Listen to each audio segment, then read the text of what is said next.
नमस्कार। Online classes में आपका स्वागत है। श्री राम महाविद्यालय 17 आज अपने ज्योग्राफी की क्लास में बात कर रहे हैं। हमारा जो टॉपिक चल रहा था, जो हमारी कल क्लास हुई थी, हम उसमें बात कर रहे थे भारत का भूगोल में भारत के भौतिक प्रदेश का टॉपिक जो हमारा था वो चल रहा था। इसी टॉपिक को अपने आगे बढ़ाते हैं और थोड़ा सा मैं आपको रिकॉल कर देता हूं कि हमने पिछली क्लास में क्या पढ़ा था।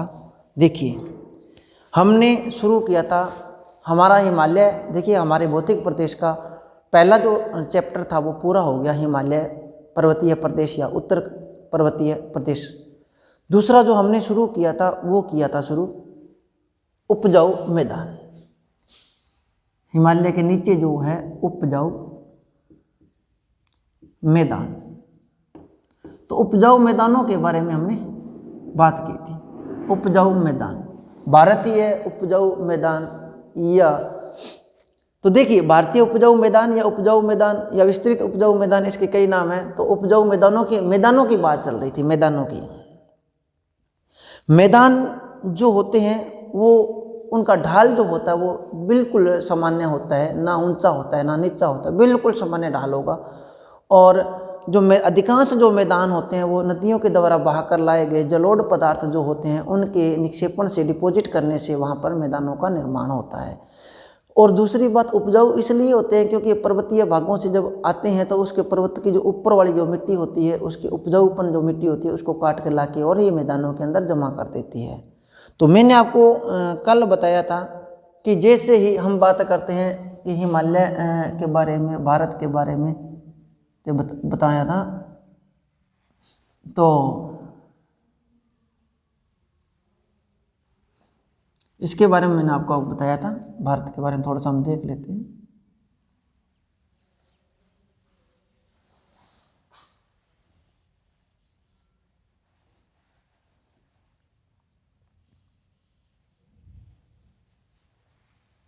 देखिए, यहाँ मैंने आपको बताया था कि हमारा ये हमारा क्या है, महान हिमालय। ठीक है, ये हमारा क्या था, महान हिमालय। महान हिमालय, हिमालय का पार्ट था महान हिमालय। और महान हिमालय के ऊपर यहाँ क्या पार्ट था, इसको कहते हैं अपने ट्रांस हिमालय। और इसके नेपाल के दक्षिणी भाग में क्या बच गया, इसे कहते हैं उप हिमालय, लघु या उप हिमालय। और यहाँ जो हमारा शेष बच गया ये है शिवालिक हिमालय, शिवालिक हिमालय। और मैंने कल आपको बताया था शिवालिक हिमालय के दक्षिण में जब नीचे उतरते हैं, जैसे जैसे हम पर्वतों का जो ढाल होता है वहाँ पे मैंने आपको कल बताया था नदी का जन्म होता है। नदी का जन्म होने के साथ ही वो नीचे उतरती है। तो देखिए, जब नदियाँ नीचे उतरती है तो जैसे ही नदियाँ नीचे उतरती है तो वो अपने कह सकते हैं पर्वत का जो अंतिम भाग, पर्वत का अंतिम जो भाग होता है, जहाँ पे पर्वत का अंतिम जो भाग होता है, कह सकते हैं इसको अपने ये कह सकते हैं पर्वत प्लस मैदान को जोड़ने वाला जो भाग होता है, जहाँ पे मैदान शुरू होते हैं पर्वत समाप्त होते हैं, या पर्वत या मैदान को आपस में जोड़ने वाला जो अंतिम भाग होता है उसे हम कहते हैं गिरिपदीय पर्वत। गिरिपदीय पर्वत। और गिरिपदीय पर्वतों से नीचे जब नदियाँ उतर जाती है तो हम ये कह सकते हैं कि नदी मैदानों में उतर गई।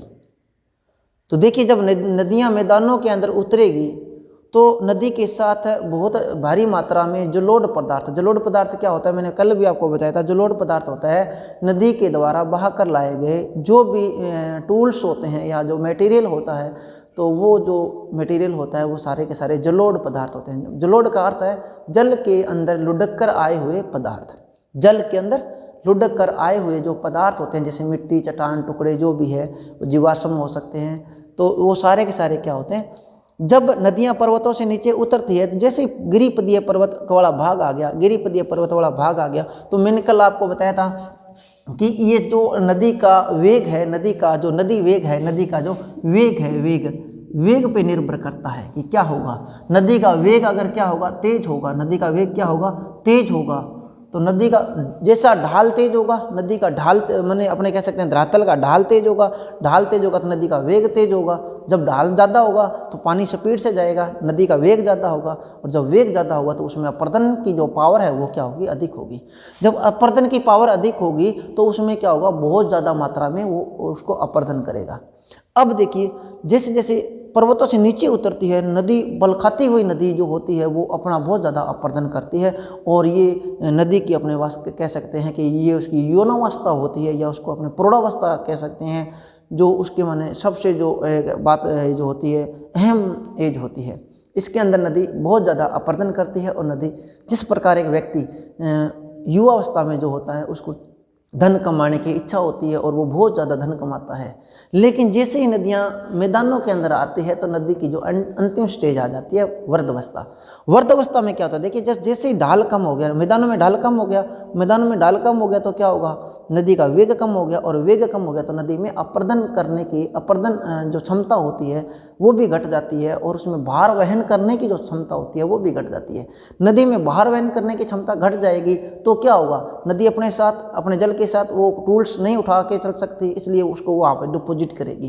तो डिपॉजिट करेगी तो मैंने कल आपको बताया था कि जैसे जैसे हम बताते हैं नदी जो कल हमने जो प्रकार किए थे वो किए थे निर्माण पद्धति के आधार पर। निर्माण पद्धति के आधार पर सबसे पहले मैंने यहाँ बताया था, सबसे पहले जो बनता है वो है भाबर। पहला जो पार्ट बनता है निर्माण पद्धति के आधार पर मैदानों का वो बनता है भाबर। भाबर क्या होता है, देखिए जैसे ही पर्वतीय गिरिपदीय भागों में आते हैं नदियाँ उतरती है तो उसके अंदर बहुत बड़े बड़े चट्टानी टुकड़े होते हैं, वो वहाँ उसको डिपॉजिट कर देते हैं, और नदियाँ वहाँ पे क्या हो जाती है, अदृश्य हो जाती है। अदृश्य होने के बाद में नदी भूमिगत होकर चलनी शुरू हो जाती है, उसे कहते हैं भाबर। भाबर के जैसे नीचे आती है कुछ दूरी पर चलने के बाद में जैसे नदियाँ आती है तो वहाँ पे जब छोटे बड़े चट्टानी टुकड़े पीछे रह जाते हैं, भाबर में रह जाते हैं, उसके बाद छोटी रेतीली मिट्टी रह जाती है, तो रेतीली मिट्टियों से क्या करती है वो ऊपर आ जाती है, और पुनः जो जल होता है वो दृष्टिगोचर होने लग जाता है, पुनः धरातल के ऊपर जल चलना शुरू हो जाता है, तो इसे कहते हैं तराई। तराई का अर्थ है कि आप अगर जाओगे बिहार में, यूपी के कुछ हिस्सों में, या हम बात करें उत्तराखंड के आसपास ये जो रेतीले भाग है, यहाँ पर देखिए तराई का अर्थ है अगर आप ज़मीन पर एक सीधा ज़मीन पे एक गिट्ठ का या छोटा सा गड्ढा खोद दोगे तो उस ज़मीन में इतना पानी है कि वो अपने आप थोड़ी देर बाद उसमें जल भर जाएगा। ठीक है, तो वो तराई माने मिट्टी के अंदर जल की मात्रा है वो अति आदर है, अति ज़्यादा है। इसके बाद देखिए यहाँ पे जो तीसरा पॉइंट आता है वो है खादर, और यहाँ जो चौथा आता है वो है बांगर। खादर और बांगर, देखिए ये नदी है, और तो देखिए नदी जो होगी वो क्या होगी, उसमें अपरदन करने की पावर जो होगी, देखिए यहाँ से लेके यहाँ तक, यहाँ क्या होगा, ये पूरे का पूरा क्या होगा, खादर होगा, और ये भी पूरे का पूरा क्या होगा, खादर होगा,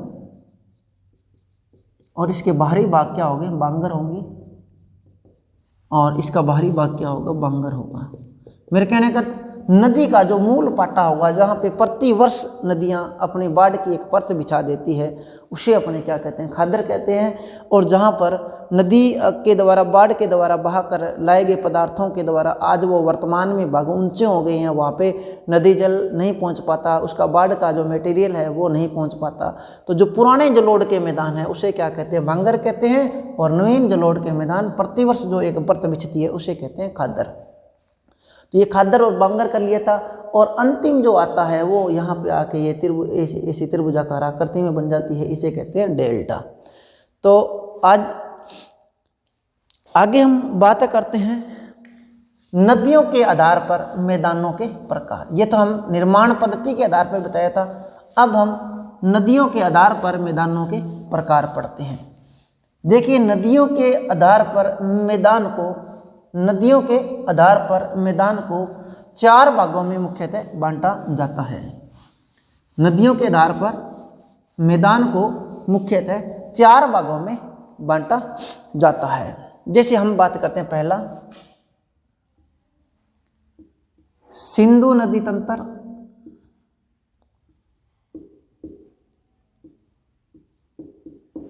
सिंधु नदी तंत्र, यह हम कह सकते हैं पंजाब व हरियाणा का मैदान।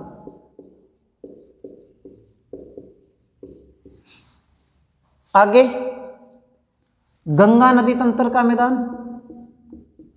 गंगा नदी तंत्र का मैदान। फिर आता है असम का मैदान, यह हम इसको कह सकते हैं ब्रह्मपुत्र नदी तंत्र।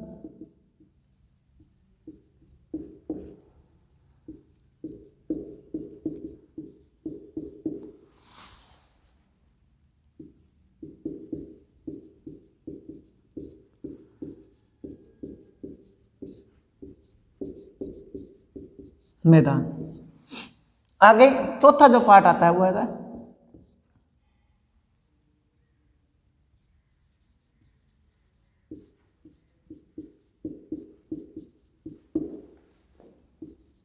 पूर्वी राजस्थान का मैदान। तो देखिए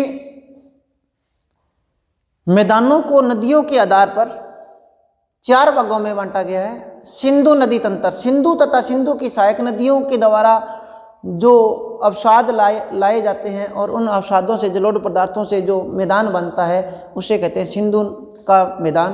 और उसमें मुख्यतः आते हैं पंजाब और हरियाणा, पंजाब और हरियाणा का हिस्सा आता है।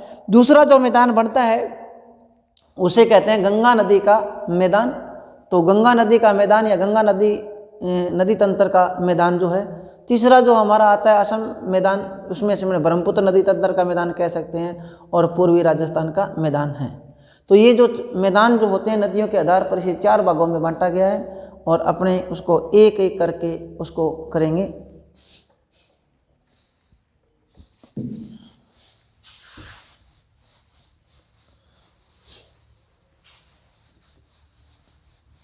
देखिए सबसे पहले लिखते हैं पंजाब व हरियाणा का मैदान।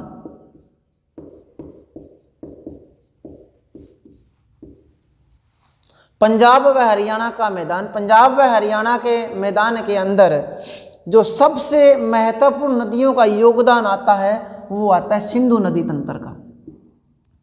सिंधु नदी तंत्र का एक महत्वपूर्ण योगदान होता है। सिंधु नदी और सिंधु और उसकी सहायक नदियों का महत्वपूर्ण योगदान होता है, जिसमें पंजाब और हरियाणा का मैदान की रचना होती है। अब देखिए सबसे पहले बात करते हैं पंजाब का जो वर्तमान के अंदर मैदान है। पंजाब का जो वर्तमान के अंदर मैदान है वो पंजाब का 2 देशों में है, एक तो भारत में है और एक पाकिस्तान में है। पंजाब का जो मैदान है वर्तमान में 2 देशों में फैला हुआ है और एक भारत में है और एक पाकिस्तान में है। लेकिन वर्तमान जो स्वरूप है पंजाब के मैदान का 70% भाग पाकिस्तान में पाया जाता है और उसका मात्र 30% जो भाग है वो कहाँ पाया जाता है, भारत में है।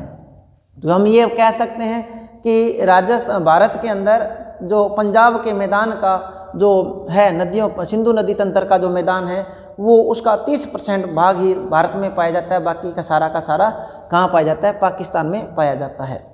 आगे बात करते हैं। देखिए सिंधु नदी तंत्र का जो मैदान है, सिंधु नदी तंत्र का जो मैदान है वो है सिंधु व उसकी सहायक नदियाँ, सिंधु प्लस उसकी सहायक नदी, सहायक नदियों के योग से बनता है। कैसे योग से बनता है? अब देखिए सिंधु और उसकी सहायक नदियाँ कौन सी है। सिंधु तो है ही है, सिंधु के साथ उसकी सहायक नदियाँ 5 मुख्यतः आती है जो इसका निर्माण करती है। सबसे ज़्यादा आती है झेलम, झेलम के बाद आती है चिनाब, चिनाब के बाद आती है रावी, रावी के बाद आती है व्यास और व्यास के बाद आती है सतलज। तो हम कह सकते हैं सिंधु नदी तंत्र के अंदर 5 जो मुख्य नदियां हैं वो क्या होती है, अपने जो पंजाब और हरियाणा का मैदान का निर्माण करती है। तो सिंधु नदी के अंदर 5 नदियां महत्वपूर्ण हैं। 5 सिंधु तो खुद है ही है, इसके साथ साथ 5 नदियां महत्वपूर्ण हैं, जिसमें झेलम है, झेलम के बाद चिनाब है, चिनाब के बाद रावी है, व्यास है, सतलज है। अब देखिए बात करते हैं, सबसे पहले बात आएगी दो आब। क्या आता है? दो आब। दो आब, दो आब, दो आब क्या होता है? दो आब, दो आब, दो माने दो, आब माने भूमि। और दो आब का अगर अर्थ देखें तो दो नदियों के बीच की भूमि। दो नदियों के बीच की भूमि क्या कहलाती है? दो आब कहलाती है। दो नदियों के बीच की भूमि क्या कहलाती है? दो आब कहलाती है। और इसी प्रकार हम बात करते हैं पंजाब का जो मैदान है उसका नाम पंजाब क्यों पड़ा? ये देखिए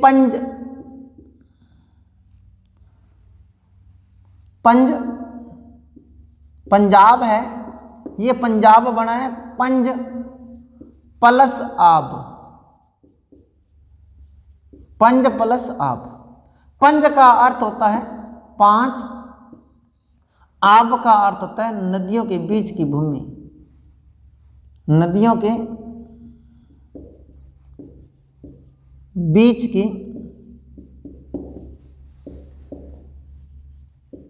तो 5 नदियों के बीच की भूमि, 5 नदियों के बीच की भूमि का अर्थ क्या होता है? पंजाब होता है। 5 नदियों के बीच की जो भूमि होती है उसका अर्थ क्या होता है? पंजाब होता है। अब हम बात करते हैं पंजाब जो है वो 5 नदियों के बीच की भूमि है, तो मुख्य जो है वो दो आब कौन कौन से बनते हैं वो बात करते हैं। देखिए पंजाब में जो दो आब बनते हैं वो दो नदियों के बीच बनते हैं। मैं आपको बता दूं, पहला जो दो आब बनता है सिंधु प्लस झेलम के बीच में, दूसरा है झेलम प्लस चिनाब के बीच में, तीसरा जो बनेगा चिनाब प्लस में रावी के बीच में, और चौथा जो बनेगा रावी प्लस व्यास के बीच में, और पांचवा जो बनेगा व्यास प्लस में सतलुज के बीच में। तो ये जो 5 नदियों के बीच की भूमि है इसे पंजाब कहा जाता है। और हम अब बात कर रहे हैं कि ये जो है वो कैसे बनेंगे। तो जो पहला जो अपना दो आब बनेगा सिंधु तथा सिंधु के साथ जो है वो झेलम नदी का बनेगा। उसके बाद हम बात करते हैं चिनाब तथा झेलम के बीच में, चिनाब तथा रावी के बीच में, रावी तथा व्यास के बीच में, व्यास तथा सतलज के बीच में। देखिए याद रखना, सिंधु से याद रहेगा, इसका नाम सिंधु से ही है, सिंधु सागर दो आब, दो आब, सिंधु सागर दो आब। ठीक है, यहां बन जाएगा विस्त दो आब, विस्त दो आब। यहां बनेगा वारी दो आब,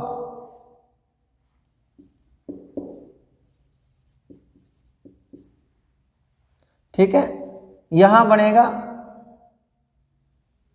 रेचना या रचना दो आब, दो आब। और झेलम तथा चिनाब के बीच में बनेगा जो दाब वो है चाज दोआब। चाज दोआब,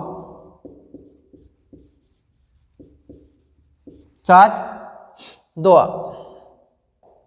देखिए हम बात कर रहे हैं पंजाब और हरियाणा के मैदान की, जिसमें नदियों के सहयोग से जो दोआब बनते हैं उस दोआब के बारे में। तो मैंने अभी आपको बताया है सिंधु तथा झेलम नदियों के बीच में जो दोआब बनता है उसका नाम है सिंधु सागर दोआब। इसके बाद झेलम तथा चिनाब के बीच में जो दोआब बनता है इसका नाम है चाज दोआब। फिर उसके बाद चिनाब तथा रावी के बीच में जो दोआब बनता है उसका नाम है रेचना दोआब या रचना दोआब। चौथा जो हमारी नदी है रावी तथा व्यास के बीच में दोआब है उसे कहते हैं वारी दोआब। वारी भी होता है, कई किताबों में बारी भी लिखा होता है, बारी दोआब या वारी दोआब। जो हमारा है अंतिम वो है व्यास तथा सतलज के बीच में, तो इसका नाम है विस्त दोआब। तो ये तो है हमारे दोआब, दो नदियों के बीच की भूमि के बीच में जो हमारा दोआब बनता है ये दोआब हो गए। आगे याद रखना वारी तथा विस्त तथा वारी, विस्त तथा वारी ये जो दोआब है, ये जो दोआब है, ये दोनों ही दोआब कहाँ है वर्तमान में? भारत के अंदर है। वर्तमान में कहाँ पर है? भारत में है। लेकिन बाकी ये जो तीन दोआब है ये वर्तमान में पाकिस्तान के अंदर है। ठीक है, ये वर्तमान में कहाँ पर है? पाकिस्तान के अंदर है, पाक के अंदर है। जैसे अपने सिंधु सागर दोआब है, चाज दोआब है या दो रेचना दोआब है, लेकिन वर्तमान के अंदर दो ही हैं जो भारत के अंदर है। आगे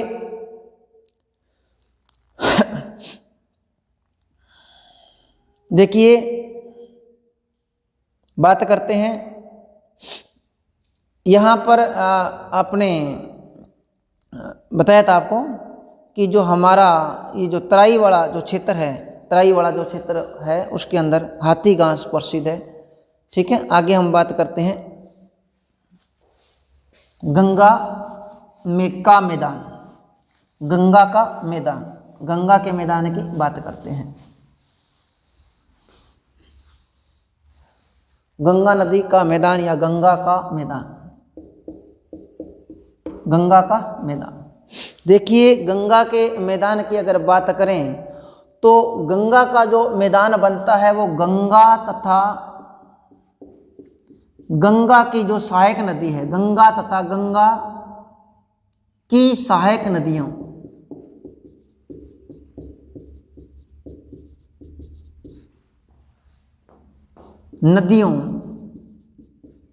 के द्वारा निर्माण होता है। हम ये कह सकते हैं कि गंगा का जो मैदान है तो उसका जो निर्माण होता है वो गंगा तथा गंगा की सहायक नदियों के द्वारा होता है। अब देखिए गंगा तथा गंगा की सहायक नदियां कौन सी है? जैसे हम बात करें यमुना, इसके बाद में घाघरा, शारदा,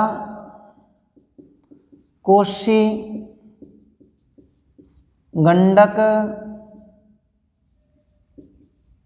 ठीक है, और भी बहुत सारी नदियां हैं। तो जो गंगा तथा गंगा की सहायक नदियां हैं उससे बात करते हैं। अब हम बात करते हैं गंगा के मैदान के अंदर, गंगा के मैदान के अंदर बांगर क्षेत्र के अंदर, बांगर क्षेत्र के अंदर छोटे छोटे रेत के टिल्ले पाए जाते हैं। बांगर क्षेत्र के अंदर, जैसे ये बांगर क्षेत्र है और यहाँ पर ऐसे रेत के टिल्ले पाए जाते हैं, ऐसे रेत के टिल्ले पाए जाते हैं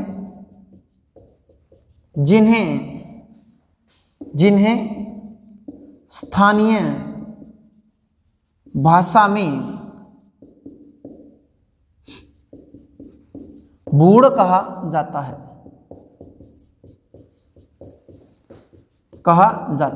जिन्हें स्थानीय भाषा में क्या कहा जाता है?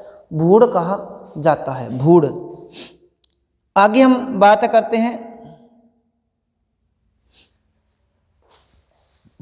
अगर इसको क्षेत्र के हिसाब से बांटें, इसको अगर क्षेत्र के हिसाब से बांटें तो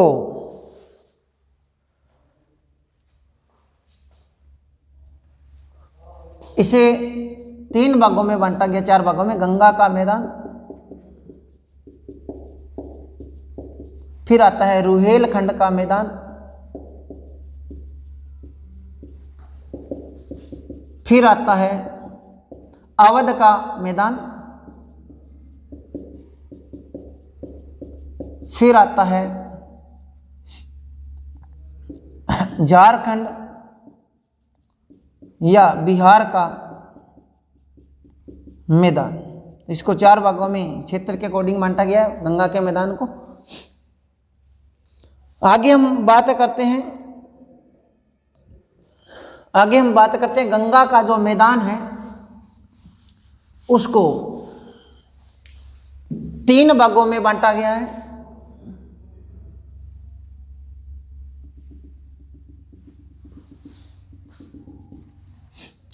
यहां से लेके यहां तक, और फिर यहां तक, और फिर यहां तक, ये है हमारा ऊपरी गंगा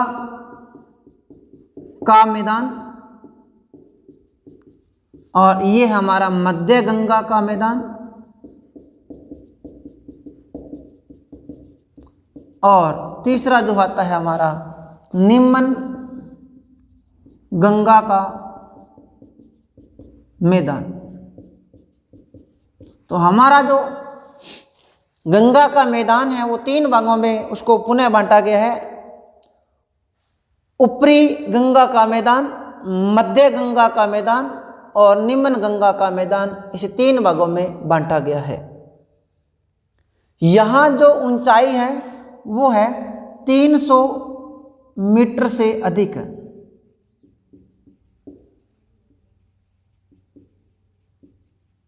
यहाँ जो इसकी ऊंचाई है वो है 200 से 300 मीटर के बीच,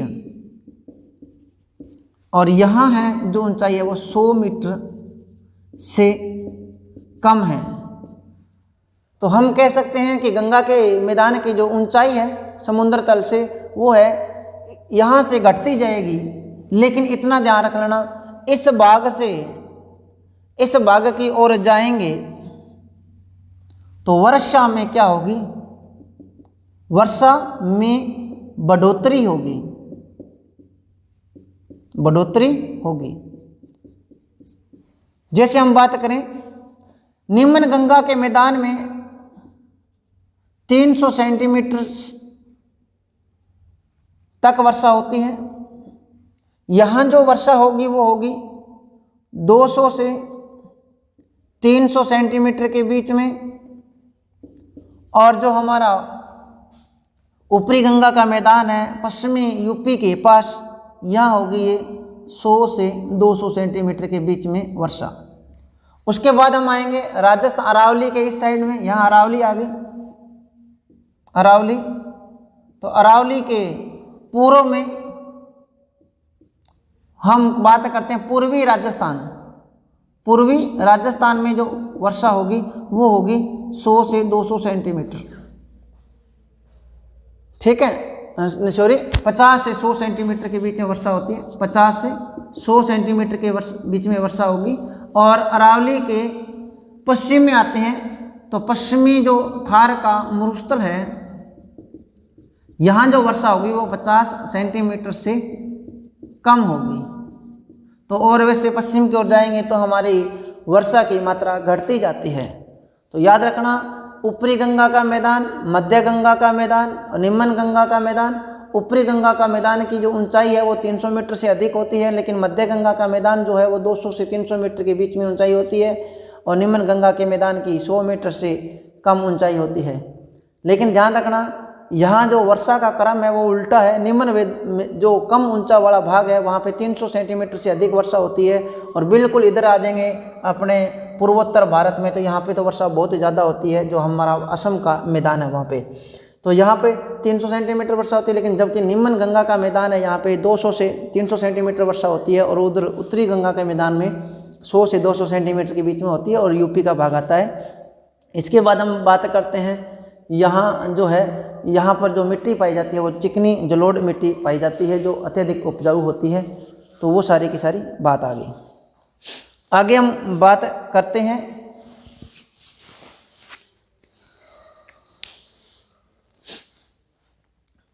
हाँ जी, आगे हम बात करते हैं, मैदान हमारे कंप्लीट हो गए। उसके बाद आता है ब्रह्मपुत्र का मैदान, या हम कह सकते हैं असम का मैदान या ब्रह्मपुत्र का मैदान। तो देखिए, असम का मैदान या ब्रह्मपुत्र का जो मैदान है उस पर हम बात करते हैं।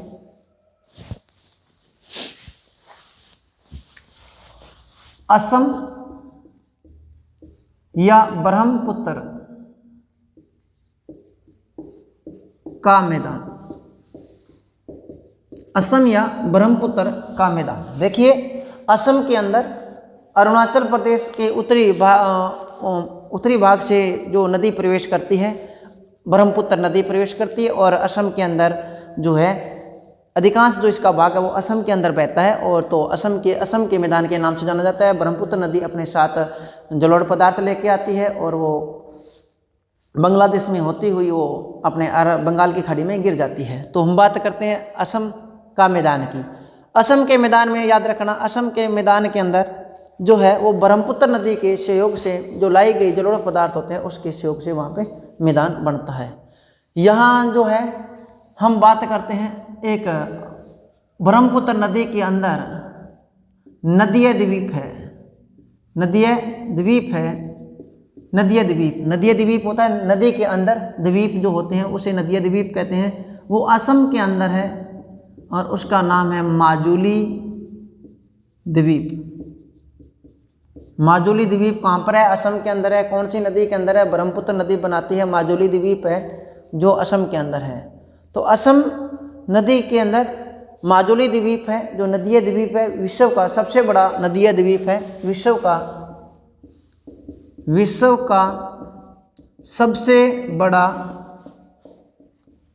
बड़ा नदीय द्वीप, विश्व का सबसे बड़ा नदीय द्वीप है, माजुली द्वीप है, असम के अंदर है। इसके बाद हम बात करते हैं ये जो डेल्टाई जो है यहाँ पर इसके जो क्षेत्र है, इसका जो यहाँ पर जो भूमि है, यहाँ पर चाय के बागानों के लिए प्रसिद्ध है। चाय के बागान आपको पता है असम में चाय ज़्यादा होती है, तो चाय के बागान ज़्यादा होते हैं, बागान है, और इसे दुआर कहते हैं। चाय के बागानों को इस स्थानीय भाषा में क्या कहते हैं? दुआर कहते हैं। आगे हम बात करते हैं, देखिए आज की हमारी जो क्लास है वो कंप्लीट हो गई है। कल फिर मिलेंगे, तब तक के लिए धन्यवाद।